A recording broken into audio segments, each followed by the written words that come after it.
ஒரு கஞ்சி காசலாமா கேழ்வரகு மாவு வச்சு எப்படின்னு அதை பார்க்கலாம். அதுக்கு தேவையான பொருள்: நாட்டு சர்க்கரை, கேழ்வரகு மாவு, ஏலக்காய், பால். எப்படி இப்போ செய்கிறதுன்னு பார்க்கலாம்.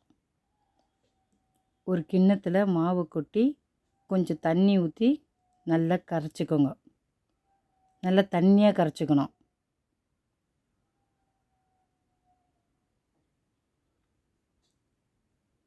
தண்ணி ஊற்றி நல்லா கரைச்சிக்கோங்க. கட்டி இல்லாத அளவுக்கு தண்ணியாக கரைச்சி வச்சுக்கணும். இப்போ கரைச்ச பிறகு பால் காய வச்சுக்கோங்க. பால் நல்லா காஞ்ச உடனே ஸ்லோ பண்ணிவிடுங்க.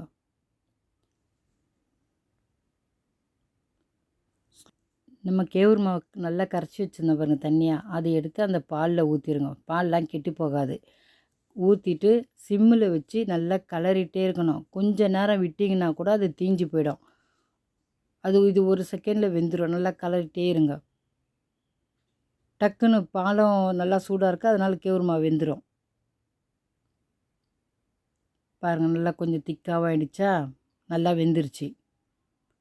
நமக்கு ரொம்ப தண்ணியாகவும் வச்சு குடிக்கலாம், கொஞ்சம் திக்காகியும் குடிக்கலாம், உங்கள் இஷ்டம். இப்போ ரெடி ஆகிடுச்சு. இது மாதிரி நுரக்கட்டின்னு வந்த உடனே இப்போ நாட்டு சர்க்கரையை சேர்த்துருங்க. சேர்த்துட்டு நல்லா கலக்குங்க. சிம்மிலே வச்சு கலக்குங்க. வேகமெல்லாம் வச்சிங்கன்னு வச்சுக்க தீஞ்சிடும். நல்லா இது மாதிரி கலக்கிட்டே இருங்க. நாட்டு சர்க்கரை கரைஞ்சிச்சு. கொஞ்சம் கொதி வந்த உடனே இறக்கிடலாம். எனக்கு கொஞ்சம் தண்ணியாக இருக்குது, இன்னும் கொஞ்சம் திக்காக வேணும். உங்களுக்கு இந்த ஸ்டேஜில் கூட இறக்கிடலாம். எனக்கு இன்னும் கொஞ்சம் திக்காக வேணுன்றதுனால நான் இன்னும் கொஞ்சம் நேரம் வச்சுருக்கேன். இப்போ ஏலக்காய் சேர்த்துருங்க. சேர்த்துட்டு நல்லா கலக்கிட்டு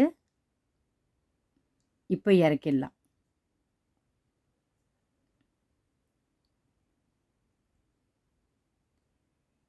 நமக்கு தேவைன்னா இந்த பாதாம் பருப்பு தூள் பண்ணி அது மேலே தூவிட்டு சாப்பிட்லாம். இது இப்படி சாப்பிட்டா ரொம்ப நல்லாயிருக்கும். போடாமே சாப்பிட்லாம், போட்டும் சாப்பிட்லாம். சாப்பிட்டு பார்த்துட்டு எப்படி இருக்குன்னு சொல்லுங்க. நீங்களும் இதே மாதிரி செஞ்சு பாருங்க.